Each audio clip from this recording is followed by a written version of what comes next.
Hindi ako makapaniwala. Sumusunod ka sa aking utos. Garvek tungkod. Sa wakas ay mayroon na ako muling malakas na armas.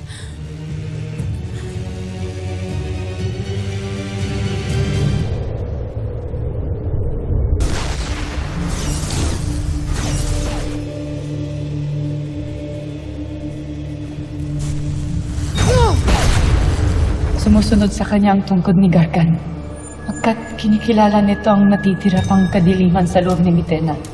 At ang kadilimang yun, ang nagpapasunod sa armas ng Bathala.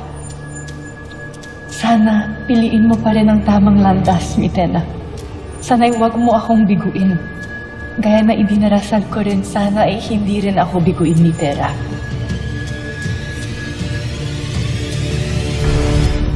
Lumalakas ka dahil sa pangmamaliit mo at sa panglalait mo sa akin. Hindi ako lumalakas dahil sa mga sinasabi mo. Mahina ka lang talaga, Tera. Wala kang binatbat. Kaya hindi ka karapat-dapat na maging isang sangre o maging tagapangalaga ng kahit na anong brilyante.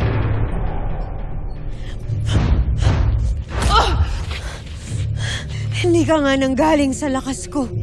Nanggaling ka sa takot ko, sa galit, at sa pag-aalinlangan ko sa aking sarili. Pero tapos na ako dun. Kailanman ay hindi na ako maniniwala sa'yo o sa sarili kong dilim. Ako ang katotohanan mo, Tera. Sa akin ka makinig. Mahina kang nilalang. Kaya napakaraming tao ang nagbuwis ng buhay para sa'yo. Tama lang namamatay ka. Hindi ikaw ang katotohanan! Ikaw! Ang salamin ng dating ako! At ikaw ay isang halimaw na nabubuhay sa lahat ng aking mga kahinaan. At hindi ka magtatagumpay! Ha? Papa!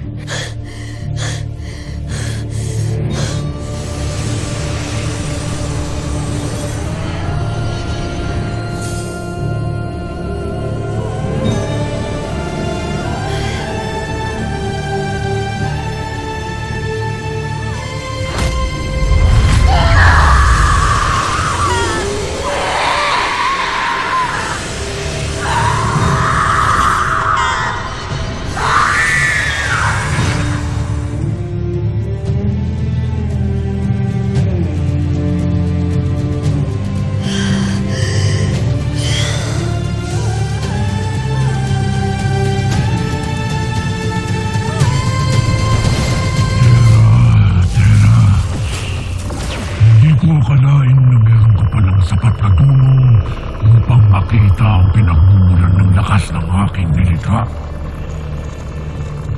Lalong hindi ka makakalabas dyan. Lalong hindi ko hahayaan na makakawala ang iyong iltre.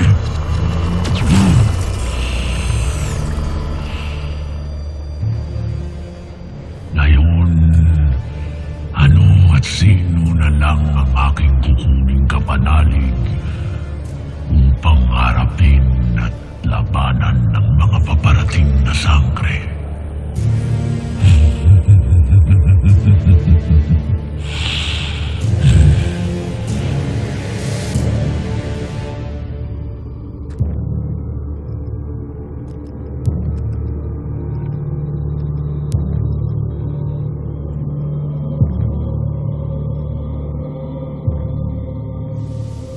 Walang sino bang makakaagaw dito sa akin.